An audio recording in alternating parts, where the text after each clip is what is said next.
Друзья, перед тем, как вы начнете слушать, хотим сказать, что на нашем чердаке есть и короткие мистические истории.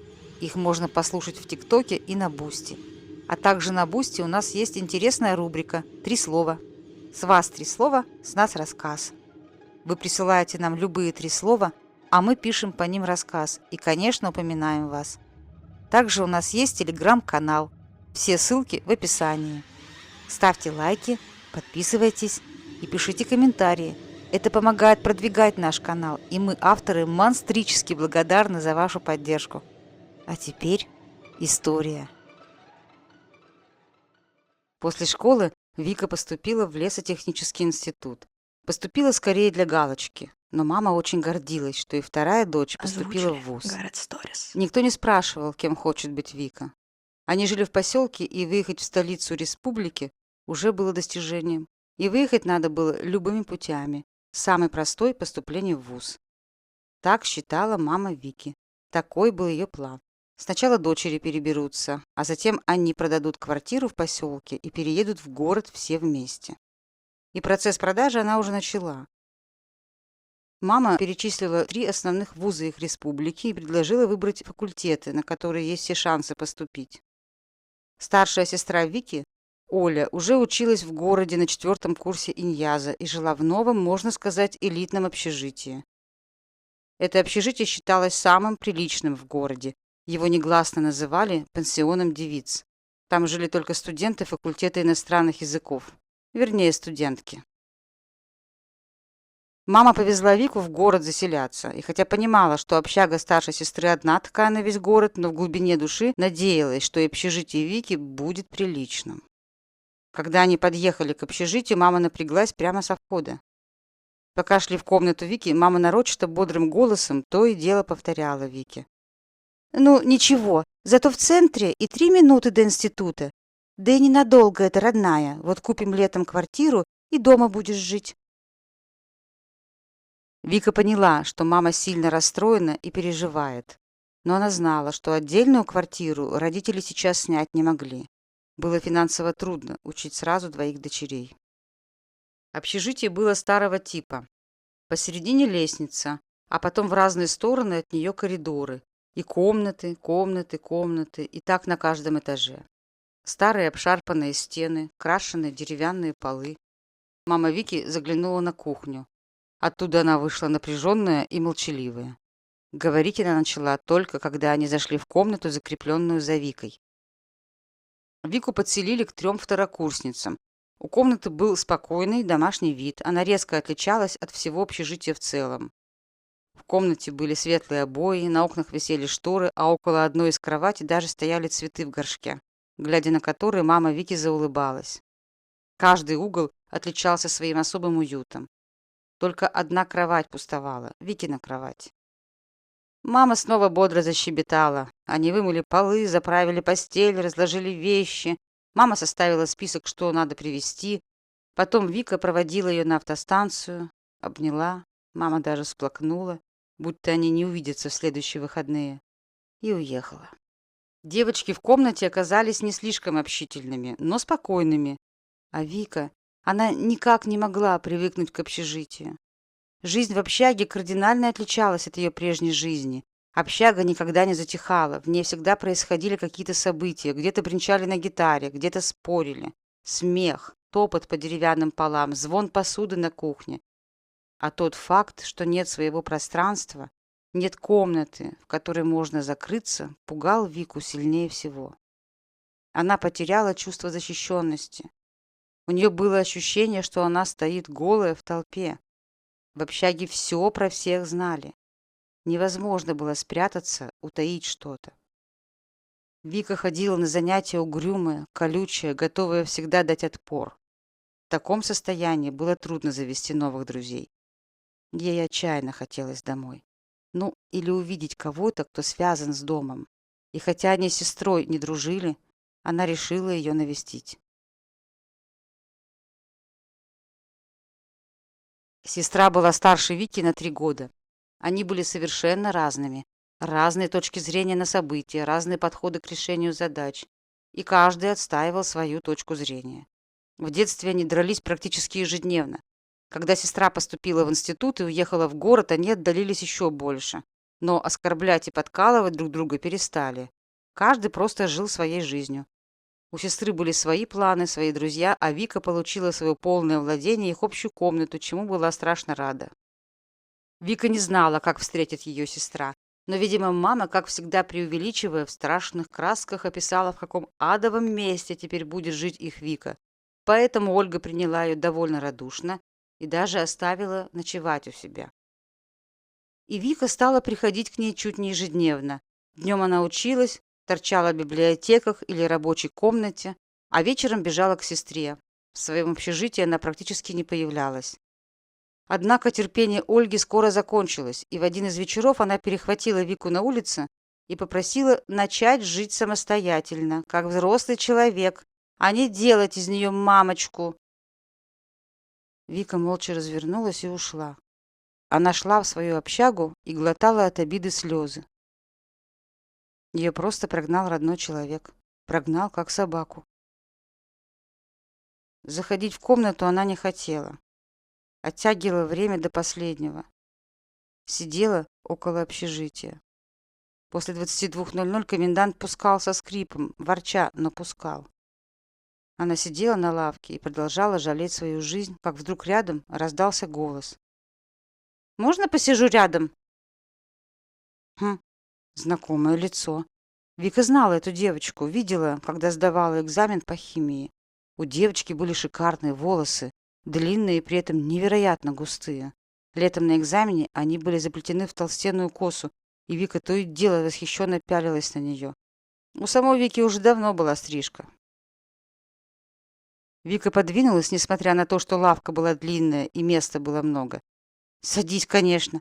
А я тебя знаю», — сразу решила сообщить она. «Видела тебя на экзамене по химии летом. Ты на какой факультет поступала?» Оказалось, что Алиса, так звали девочку, поступила на тот же самый факультет, что и Вика. Более того, она была распределена в ту же самую группу и живет в той же общаге.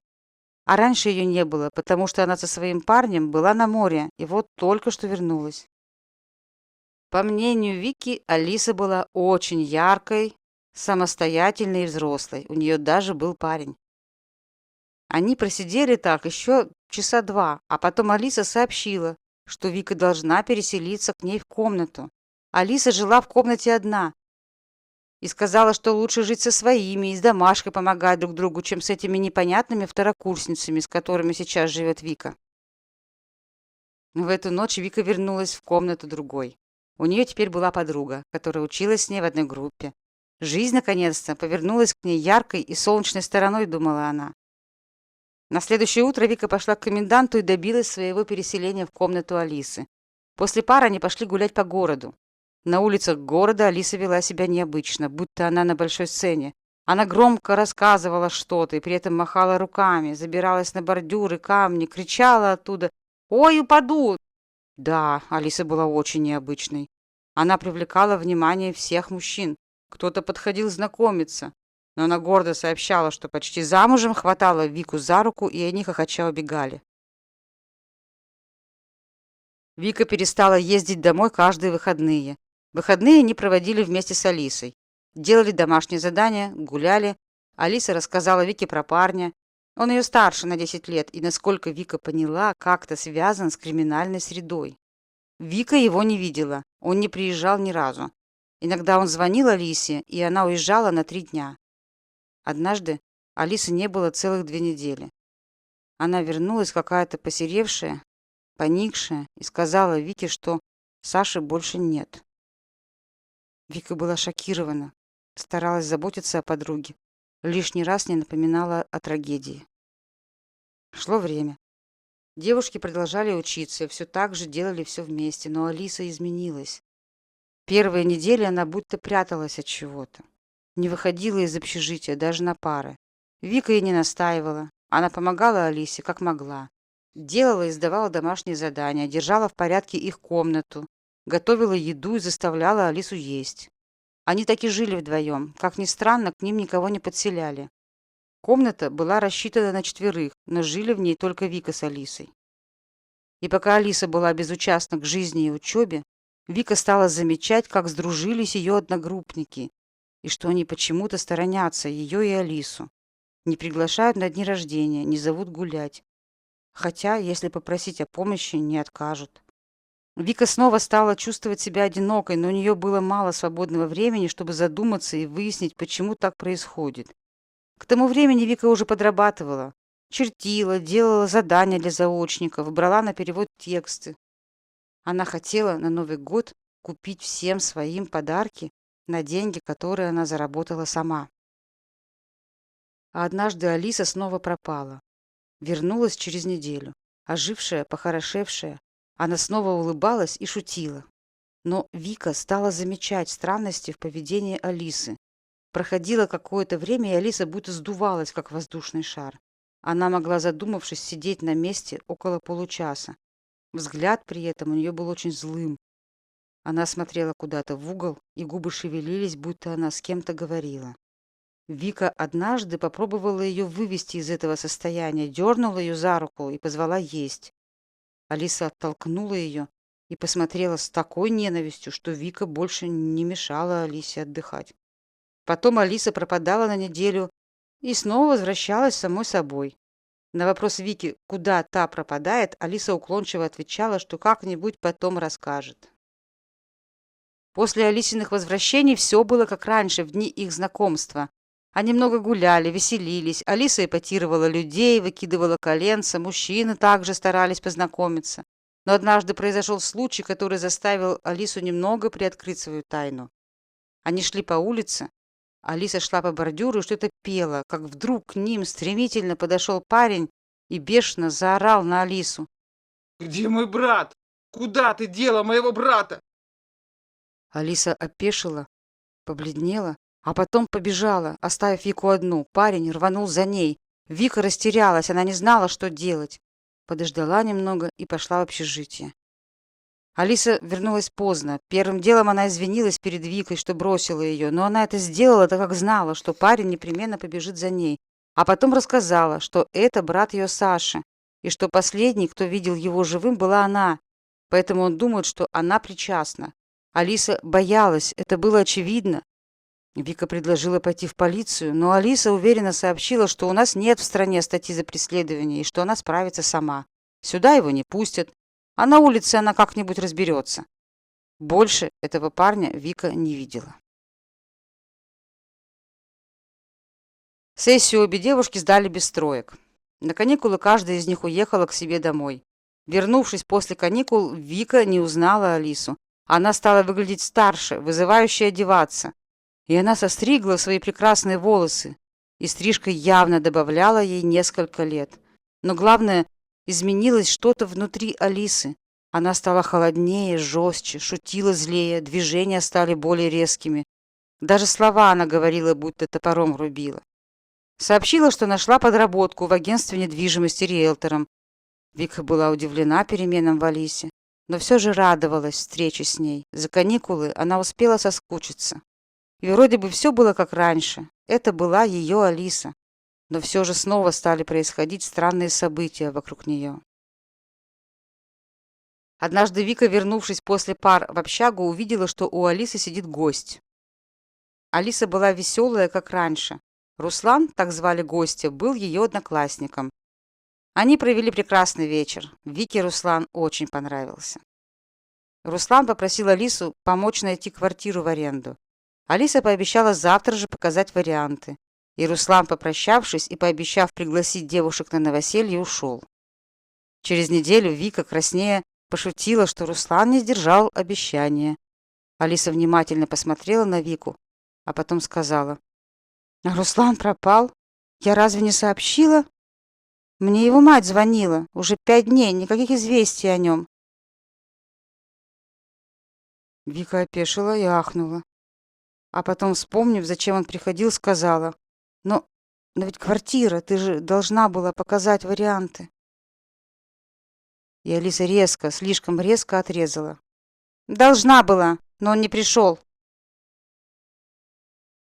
Вика каким-то внутренним чутьем поняла, что не надо больше спрашивать ни о чем. О Руслане девушки больше не говорили, но Алису продолжала дергать полиция по поводу него.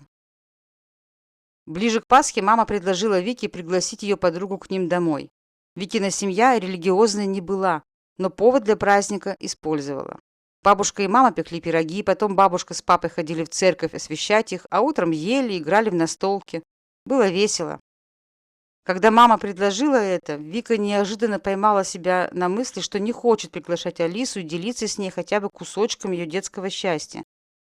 Но она почему-то позвала ее, надеясь, что Алиса откажется. Ведь Алиса не только не верила ни в какого бога, но и высмеивала все эти церковные традиции и праздники. Неожиданно Алиса с большим энтузиазмом согласилась. И вот в следующие выходные девушки поехали к Вике. На вокзале их встречал папа Вики. Автобусы в поселке не ходили, а идти до дома было далеко, поэтому мама отправила за девочками папу.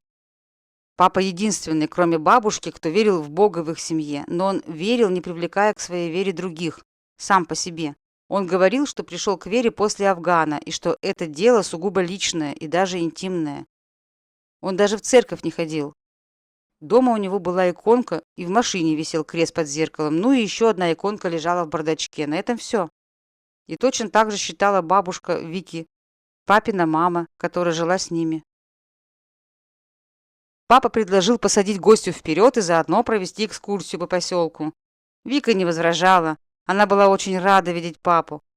Когда Алиса подошла к машине и открыла дверь с пассажирской стороны с явным намерением сесть, она вдруг отшатнулась, повернулась к Вике и спросила, можно ли пойти прогуляться до дома пешком. Папа Вики был удивлен. А Алиса повернулась к нему и ангельским голосом сообщила, что у нее в автобусе затекли ноги и очень хочется пройти пешком, послушать Викины рассказы о ее детстве. Вика поцеловала папу, вручила ему сумки и отправила его домой, а они с Алисой пошли пешком. Вечером вся семья сидела за столом. Алиса постаралась загладить эпизод на вокзале, уминала пироги, хвалила маму, бабушку и оживленно участвовала в общей беседе. Потом они проводили папу и бабушку в церковь и легли спать. Утро началось довольно странно. Вика проснулась от того, что Алиса нервно ходит по комнате. Увидев, что Вика проснулась, она резко подскочила к ней и выпалила ей в лицо. «Ты же говорила, что ваша семья не верит в Бога, но у вас в доме слишком много церковного». Вика была ошарашена. Она явно не ожидала таких претензий с утра. «Разве? Никогда не замечала», — протянула она. «А что ты имеешь в виду вообще?» Алиса набрала воздуха для ответа, буравя Вику злым взглядом, но ничего не ответила, а как-то сразу сникла. «Ты можешь принести мне стакан воды? Я, видимо, вчера переела. Очень плохо себя чувствую». «Конечно, я сейчас». Вика встала и пошла в кухню. На столе стояла какая-то бутылка с водой. Она взяла стакан, эту бутылку и вернулась в комнату. Алиса выхватила у нее бутылку и начала пить прямо из горла. Тут же ее начало рвать. На звук прибежала бабушка, ее комната была рядом с Викиной. Алису рвало, она, корчась в спазмах, зло выдавила. «Что это? Что ты мне принесла?» Бабушка посмотрела на бутылку и ответила. «Это святая вода, я вчера принесла ее из церкви». Новый рвотный спазм скрутил Алису. Бабушка внимательно смотрела на нее. Потом велела Вике отвезти Алису в ванную, а она поищет лекарства и приберет в комнате. Умывшись, Алиса почувствовала себя лучше. Лекарства, предложенные бабушкой, она пить не стала и попросила Вику проводить ее до вокзала. Когда Вика предложила довезти ее на папиной машине, Алису скрутил новый приступ рвоты. Настояв на пешей прогулке, Алиса взяла сумку, быстро попрощалась с Викиными родными, и они пошли на вокзал. Проводив Алису, Вика вернулась домой. Она была растеряна. Вика не понимала, что случилось за ночь. Они собирались с Алисой провести все выходные у нее дома. Вика сидела у себя в комнате и пыталась дозвониться до Алисы, когда к ней вошла бабушка. «Дорогая, я хочу поговорить с тобой». Вика отложила телефон и посмотрела на бабушку. «Да, бабушка. Из-за Алисы?» Она не понравилась вам? Нет, милая, нет, совсем о другом. У меня к тебе есть просьба. Но, боюсь, ты над ней будешь смеяться. Она покажется тебе суеверной. Но мы, бабушки, такие, верим во все, лишь бы деток и внуков защитить, все силы призываем. Вика была заинтригована. Конечно, бабушка, проси все, что хочешь, я все сделаю. Я прошу помощи. Бабушка пристально и ласково смотрела на внучку. Я загадала одно желание. Хорошее. Но чтобы оно исполнилось, тебе надо выполнить 3 странных условия. Именно тебе, младшей из нас всех. Вика видела, что бабушка волновалась. Она вскочила, обняла ее и усадила рядом с собой на кровать. «Говори, бабуль, все сделаю». Это странные условия, но я прошу продержаться месяц. Ровно 30 дней. Во-первых, ты должна носить и не снимать это кольцо. Бабушка сняла с себя старинное серебряное кольцо. Оно было на ней, сколько Вика ее помнит. Вика вздохнула. Бабушка надела кольцо Вики на средний палец. Кольцо не было красивым. Оно будто было сковано вручную неумелым кузнецом. Массивное и бесформенное, будто мятое. Вика вертела рукой, грани этого странного кольца тускло поблескивали. Да, но куда оно ей? Вообще не ее вещь. Но с другой стороны, всего месяц, а бабушка будет спокойна. Ты не должна его снимать никогда все эти 30 дней, продолжала бабушка. Ни в душе, ни ночью, никогда. Второе условие – вот этот крестик. Бабушка сняла с себя маленький темный крестик на веревочке и надела на Вику. Этот крестик у меня от моей бабушки, от твоей прапра. Помогал видеть ей ясно и понимать, что к чему. От многих бед спас ее, между прочим, а тогда время было очень неспокойное. Этот крестик должен быть при тебе все 30 дней. Вика улыбнулась. Поняла, бабушка. 30 дней будет при мне, даю слово. Она погладила крестик рукой, на среднем пальце тускло блеснуло кольцо. Третье условие самое странное. Бабушка вздохнула и протянула Вике солонку. Это соль. Надо носить с собой соль. Лучше всего крупную соль, прямо россыпью в карманах куртки. Но можно и солонку. Вообще издревле соль от всякой нечисти помогала и от плохих мыслей спасала. Недаром в помещениях раньше солью по периметру все дома обсыпали. Ни одна нечисть нос не сунет, пока есть соляная преграда. Вика не знала, что и сказать. Соль – действительно странное условие. Бабушка виновато улыбнулась. Знаю, все странно для тебя, но это всего на 30 дней. Сделаешь? Мне нужна твоя помощь. Это важно для меня. А как закончатся эти 30 дней, я расскажу, почему это так важно. У Вики вопросы роились в голове, но бабушка подняла ладонь и строго сказала. Викуся, ты помнишь, каждой истории свое время. Ты все узнаешь. Обещаю. Бабушка встала и вышла из комнаты, оставив Вику переваривать информацию. Оставшиеся выходные Вика провела со всеми, как обычно. Алиса отписалась, что она доехала и что у нее все нормально, и Вика быстро отогрелась среди душевного тепла родных людей. В общежитие она приехала утром в понедельник в радушном настроении. Алиса поморщилась, когда увидела на руке Вики бабушкино кольцо. «Сними это убожество! Ты как твоя старая бабка!» Грубо сказала она. А Вику задели слова Алисы о ее бабушке. Не горжусь этим. Холодно ответила она Алисе. Алиса хотела ответить, но в комнату постучали. На пороге стоял полицейский. Он хотел поговорить с Алисой. У них были сведения, что Алиса последняя, кто видел Руслана живым. Оказывается, Алиса все-таки водила его смотреть квартиры. Их зафиксировала камера магазина на одной из улиц, по которой они проходили. Вика слушала их беседу и сверлила взглядом Алису. Она соврала ей. Она сказала, что Руслан не пришел навстречу, а сейчас сидит и рассказывает, что показала пару квартир. Они Руслану не понравились, и они расстались. Когда полицейский ушел, Вика собиралась обвинить Алису во вранье и выяснить правду. Она не сомневалась, что Алиса соврала полицейскому. Но Алиса вдруг жалобно посмотрела на Вику. «Вик, это не моя тайна. Это тайна Руслана. Он проигрался, задолжал много денег, попросил найти ему халупу на отшибе, чтобы никто там его не видел. Поживет там какое-то время, просил помочь меня выйти на знакомых Саши. И очень просил никому не говорить про это. Даже тебе. А ведь ты ему очень понравилась». У Вики вспыхнули щеки. Алиса, заметив это, усилила давление. «Это правда. Очень понравилось. Но он боялся, что для тебя это опасно». Вика помнила, что убитый парень Алисы был связан с криминальным миром. Она не знала, что и подумать. А Алиса села рядом и продолжала.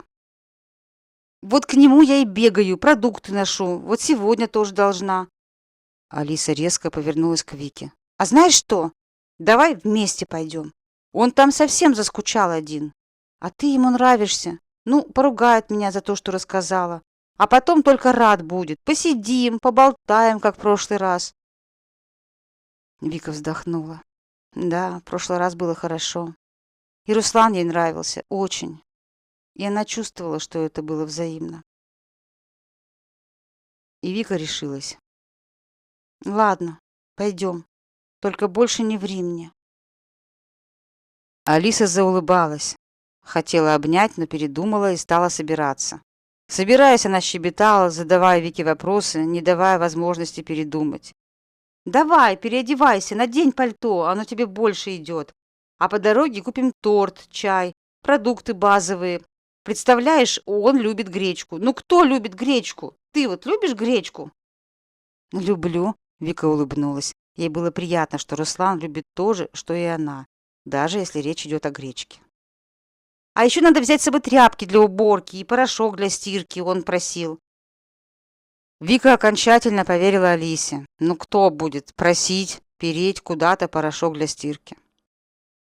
Они зашли в магазин и купили все необходимое.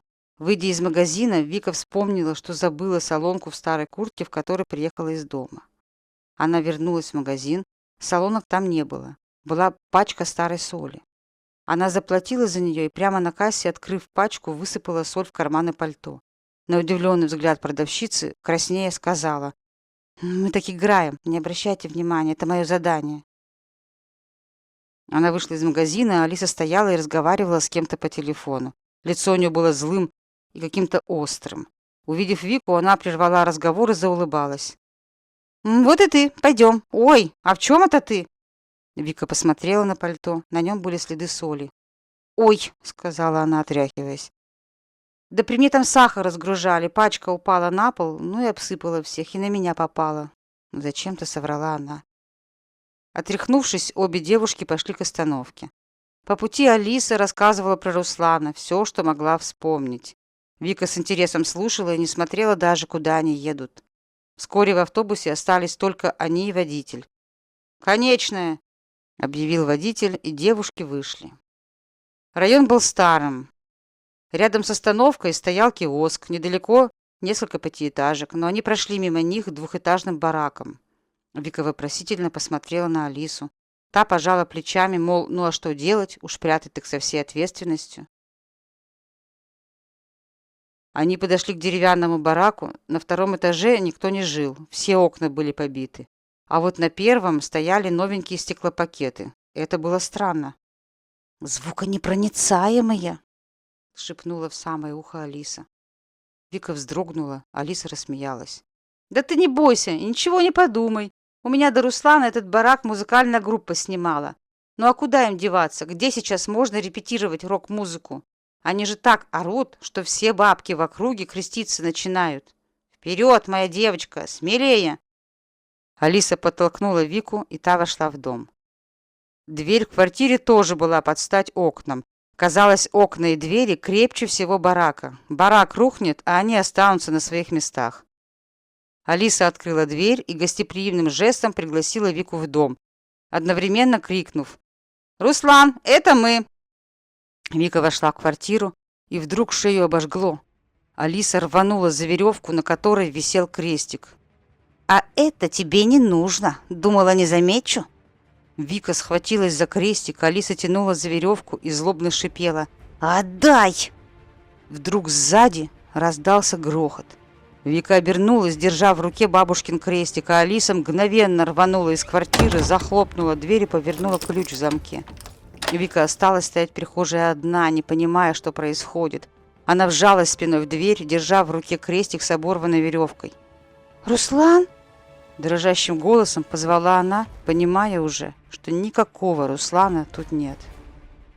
Тут она почувствовала, что кто-то коснулся ее уха и больно сжал мочку. И нервы не выдержали. Она заорала и бросилась к окну. По пути она схватила табуретку и швырнула в стекло. Табуретка отскочила. Окно не разбилось. А сзади надвигался холод. Она спиной чувствовала его. Большой и ужасный, мертвый холод. И будто руки протянулись к горлу, на котором уже не было бабушкиного крестика. Но она не потеряла его. Бабушка сказала, что крестик всегда должен быть при ней. Она не говорила, что он должен висеть на веревке. Вика резко приложила крестик к своему горлу. Леденящая хватка тут же ослабла. И Вика вспомнила про кольцо. Она не знала, как оно действует. Продолжая держать крестик у горла, Вика вытянула вперед руку с кольцом и закричала: «Бабушка, помоги мне, спаси меня, сохрани!» Вика не знала, что говорить, но знала, бабушка раздала ей все эти вещи. И она просила и молила о помощи свою бабушку. И тут началось такое, что она и представить не могла. Громкое, хриплое дыхание переросло в вой и рычание, будто какой-то зверь видел свою жертву, но не мог подойти к ней и страшно от этого бесился. Вика зажмурилась, продолжая молить бабушку о помощи. Внезапно плитой обрушилась тишина. Вика даже дышать перестала. Она открыла глаза. Вокруг была темнота, хотя они пришли сюда днем. Не было слышно ни звука. И в этой тишине она услышала звук открывающейся двери. Не думая, в одном порыве она рванула к двери, одновременно зачерпывая соль в кармане и кидая ее вперед, очищая себе дорогу. Дверь приоткрылась, и в нее заглянула Алиса. Вика так сильно рванула дверь на себя, что Алиса ввалилась в дом. Оттолкнув от себя Алису, Вика выскочила из квартиры и побежала на улицу. Вслед несся Алисин визг. «Что ты наделала?» Вика бежала, не останавливаясь. На дороге она выскочила прямо перед машиной. Видимо, у нее был настолько отчаянный вид, что водитель беспрекословно согласился ее добросить до общежития. Она влетела на свой этаж. Рядом с ее комнатой стояла толпа. Все возмущенно роптали. Вика протиснулась. В центре толпы ее папа, взяв за грудки их старосту, тряс его, как грушу. Где она? – орал на него папа. Как вы могли не видеть это? Володька, их староста, весь бледный, лепетал, оправдываясь. Мы думали, они заодно, мы сами боялись. Тут папа увидел Вику, лицо его перекосилось, он бросился к ней, схватил ее. «Ты жива, ты жива!» – повторял он. А потом он обнял ее и повел в комнату, на ходу бросив старости. Трус ты! В комнате Вика рухнула на табурет и расплакалась. Папа ничего не спрашивал и не успокаивал дочь, давая ей выплакаться. Он ходил по комнате и собирал ее вещи. Когда вещи были собраны, он сказал: «Пойдем, машина в соседнем дворе, там бабушка ждет, плачет и боится подняться. Ты тут больше не останешься». Увидев своего сына с внучкой, бабушка мелко и как-то суетливо побежала им навстречу. Она уткнулась Вике на плечо и заплакала. Папа буркнул: «Ну все, хватит слез, давайте все обсудим по пути». В машине папа рассказал, что когда Вика уехала, бабушка ходила вся задумчивая. Потом папа заметил, что на ней нет кольца, и стал задавать вопросы. Уж он-то знал, для чего это кольцо и какой силой оно обладает. Весь Афган его пронес. Ну и бабушка высказала свои подозрения насчет Алисы, а папа наорал на нее и рванул за Викой, но не успел. Алиса довольно ловко и быстро увела ее. Вика стала для нее слишком опасна, так как стала подозревать ее во вранье и в других страшных вещах. Вика, прерываясь на плач, рассказала о том, что она пережила, как ее спасло кольцо и соль. Папа ехал и чертыхался. Он очень злился на себя, что мог такое приглядеть. Но Вика все еще не понимала, что произошло. Она просила объяснить ей. Папа посмотрел на бабушку в зеркало заднего вида и сказал, что давно пора было рассказать. Вот когда давала кольцо, и надо было все рассказать, потому что предупрежден, вооружен. Бабушка мелко закивала. «Твоя правда, сын, надо было, моя ошибка. Так вот, Викуся, была у меня подруга, Наташа. Мы с ней жили в соседних домах и с детства не разлей вода были. Когда мы закончили школу, я поступила в институт, а Наташа нет. Я готова была отказаться от института и никуда не ехать, но Наташа сказала, что наоборот, она приедет ко мне, найдет работу, снимет комнату, и мы снова будем вместе. Так и получилось. Я поехала учиться, а через месяц Наташа приехала. В первый же день она стала искать комнату.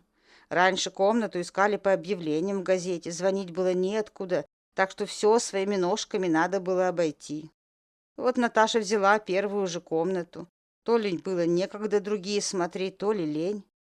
Комната была в двухкомнатной квартире. В одной комнате жила бабка с взрослым сыном, а другую вот Наташе сдали. Недалеко от комнаты был завод, куда Наташка устроилась тот же день. А потом прибежала ко мне. Радостная была, обнимала меня, говорила, что с первой зарплаты устроим пир на весь мир. И вот она работала, а я училась. И каждый вечер после ее работы мы гуляли по городу. Иногда она меня провожала, а иногда я ее. Как сейчас помню, подходим к ее дому. Она меня обнимает, прощаясь, и в ухо мне говорит: «О, опять сидят в окне упырь и упыриха». И смеется. Про хозяев комнаты она много странного рассказывала. Уверена была, что они роются в ее вещах, а сынок той бабки вообще клиник не подбивал, только очень странные они были. Называла себя дурой, что не стала смотреть другие варианты. Обещала, что с зарплаты будет искать другую комнату поближе к моему общежитию. А потом мы стали реже встречаться. И в основном из-за того, что Наташа не могла. То на работе, то голова болит. И вот мне надоело это все. Испекла я пирог и отправилась к ней домой. Когда Наташа открыла дверь, я ахнула. Это была не моя Наташа. Вся посеревшая, худая, будто не ела несколько дней. И не мылась, судя по запаху. Я зашла, не дожидаясь приглашения, решительно намереваясь выяснить, что они с ней сделали, эти упыри. Пирог я поставила на стол в кухне, положила на него сверху крестик, который тебе дала, прошептала быстро молитву в кратком варианте, мама так учила делать в чужих домах, и пошла к Наташе. Наташа лежала у себя в комнате, запах был какой-то странный. Я открыла окно, она лежала и плакала, глядя на меня измученным взглядом. Тут на кухне что-то упало, и послышались звуки рвоты. Я побежала туда. Мой пирог валялся на полу, а рядом, скрутившись в рвотном спазме, ползал мужичонка. Он откусил мой пирог, и его стало рвать, поняла я, и рвало его чем-то черным, маслянистым, зловонным. Мужичонка злобно посмотрел на меня и рванулся ко мне. А я не понимаю, что делаю. Схватила со стола, что было, и бросила в него. Это оказалась соль. Он упал и стал дергаться в припадке, а из комнаты Наташи послышался стон. Я схватила эту солонку и туда побежала. Над Наташей стояла бабка. Она склонилась прямо над ее лицом и что-то бормотала, а Наташа вся выгнулась дугой и не дышала. Я заорала и сыпанула соль на бабку. А она зашипела и враз оказалась около меня. И знаешь, лица у нее не было. Сплошная черная дыра. И я инстинктивно ударила ее кулаком в грудь. Кольцом этим. Она заверещала, упала и поползла в сторону своей комнаты. А я смотрела на Наташу и ревела в голос. Она была мертва. И я пошла в комнату бабки. Я хотела только одного — отомстить. Но в квартире никого не оказалось. Вообще никого. Была я и моя Наташа. Я вызвала от соседей милицию, а пока ждала, думала, как же я им все это расскажу. Меня ж в психушку упекут. А потом уже выяснилось, что Наташа моя уже пару дней как мертва. И мужичонка тот и не сын той бабки был вовсе, да и бабки-то никакой там не числилось, не прописана была. Знаю я, не бабка это была, демон, а мужичонка прислужник ее. Это, Викуся, такие люди, которые думают свою шкуру спасти, приведя на корм демонам других людей. Только сами они того не знают, что с каждой погубленной ими жизнью они все человеческое внутри теряют и обрекают себя на адскую жизнь в помойках, на свалках. Человека есть демоны им никогда не позволят. Это их еда. А вот отбросами питаться им позволительно. Они вечно голодны и презираемы. И жить среди людей прислужники уже не могут. И вот еще от всего церковного у них рвота начинается. Рвет их чем-то черным. Как того мужичонку, что Наташу мою сгубил. Накинулся с голодухи на пирог, а тот поперек его внутра встал. Вика таращилась на бабушку, вспоминая, как рвало Алису после святой воды. Неужели Алиса? Бабушка закивала. Да, да, и в машину она не садилась к папе. Из-за крестика, иконок. Но вот рвало ее не черным. Прожилки какие-то были, но не черным. Это меня избило с толку. Кто ж знает, вдруг отравилась.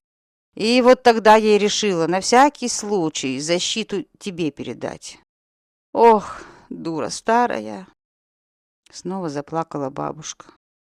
Мы ж могли тебя потерять. Зазвонил папин телефон. Папа молча выслушал, 2 раза сказал «понятно», потом поблагодарил собеседника и завершил вызов. Резко выдохнул и сказал, что ему надо остановиться. Они съехали на обочину. Папа вышел и закурил. Вика с бабушкой вытаращились на него. Он бросил курить сразу после Афгана. Решительно бросил. Впервые в жизни Вика видела папу курящим. А папа курил, и у него дрожали руки. Вика вышла. Какое-то время они стояли молча.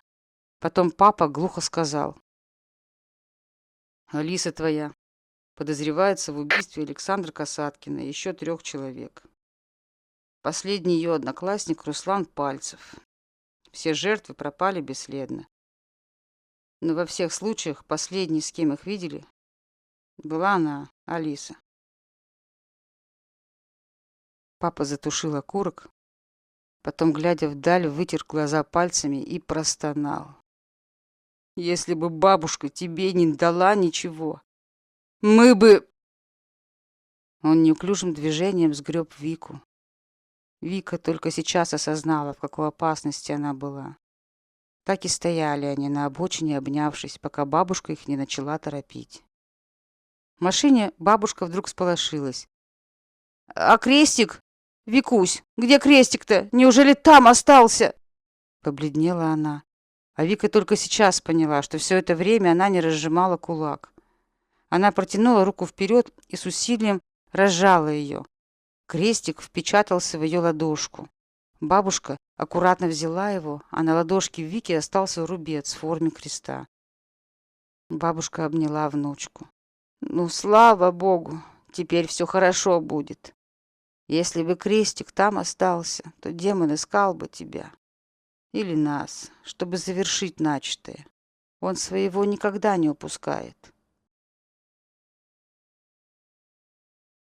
Алису больше никто не видел. Семья Вики продала квартиру в поселке и переехала в город. Вика пошла на курсы самообороны, так ей было спокойнее, хотя она отлично понимала, что в некоторых случаях никакой черный пояс не поможет. Она забрала документы из вуза. Вика не хотела больше видеть своих одногруппников, даже мельком, в коридорах. Она решила поступить на факультет иностранных языков, вслед за сестрой. Вика говорила, что на разных языках она сможет найти больше информации. Ведь главное не только видеть и понимать, но и знать, как победить.